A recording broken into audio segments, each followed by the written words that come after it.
Cikgu guidance akan berada dekat tengah tu. Jadi dia membutuhkan minta maaf dia. Minta maaf ya. Boleh berada sebelah kiri atau sebelah kanan ni? Sebelah kiri atau sebelah kanan? Ayo sama-sama kita saksikan persembahan anak-anak 4 tahun GIS Kids Preschool 2024 Biri-Biri dan Serigala.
Kita bagi temukan yang paling kemudian apa kawan kita? Okey, dan seterusnya saya persilakan yang berbahagia dan tindakan orang Lita Ramli atau Bukit Cina. Boleh-boleh mengucapkan selamat GIS Kids Preschool untuk dengan atas tugas bagi menyampaikan anugerah bagi anak-anak 4 tahun kita. Silakan dengan segala hormatnya. Baik, soalan dan membuat para hadirin sekalian dengan ini. Ya, memberi ruang untuk persediaan kerusi bagi anak-anak yang akan menerima anugerah. Silakan, ya.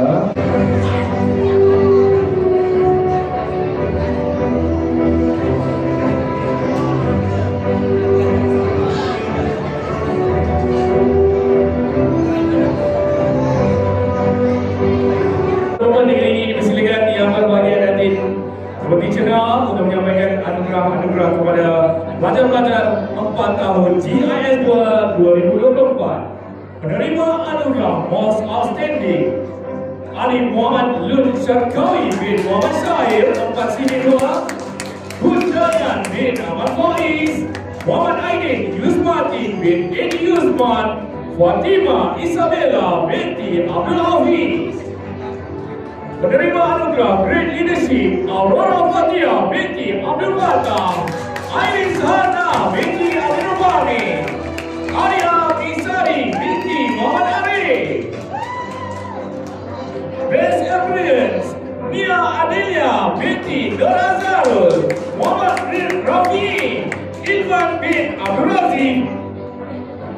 Mariam Atia binti Muhammad Syahid, Hawa Ad-Dini binti Irfan Farhan. Best Proactive Award, Fajar Istiqomah bin Zulfikri Zamir, Fatimah Azhara binti Muhammad Azim, Ahmad Aris bin Ahmad Sayuti. Hardworking Award, Helena Jasmine binti Hairul Akmal, Muhammad Aiman bin Hamidun, dan Nur Afia Zarifah binti Lukman Hakim.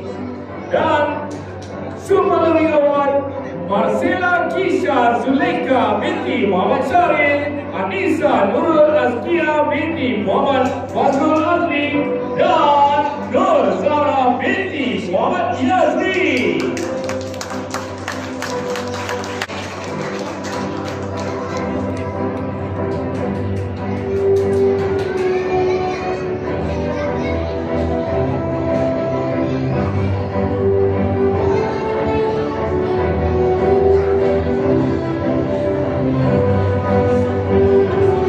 Semua pelajar akan menerima sijil dan juga plak masing-masing kepada mengikut kategori anugerah yang telah pun diterima oleh pemerintah.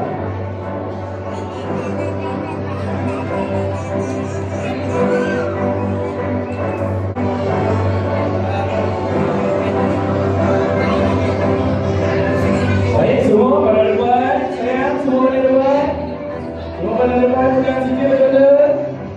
Pegang macam kamera pegang. Kita nak ambil gambar. Sabar sikit sayang. Sekejap ya. Ya.